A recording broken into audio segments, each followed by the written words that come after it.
గుర్తుంది కదమ్మా, అరే కొండలు మందు పంచితే ఏమైందిరా, మత్తెక్కి ఇంట్లో కూర్చుంటారు. అదే మనీ ఇస్తే మర్చిపోకుండా ఓటేస్తారు. పంచండ్రా ముందు.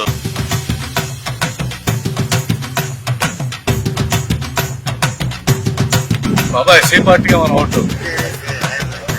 ఇదేంటిది 2,000 ఇచ్చినావు అక్కో? అక్కో అట్లాగైతే మన ఓటు వాళ్ళకే, మీ పార్టీకే, మీ పార్టీకే, మీ పార్టీకే మన కొండలు ఏం చేస్తావు అన్నది పంచరా ముందు తర్వాత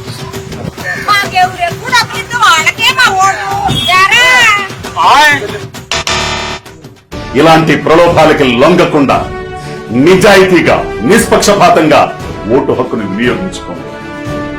భావితరాలకి బంగారు బాట వేయండి.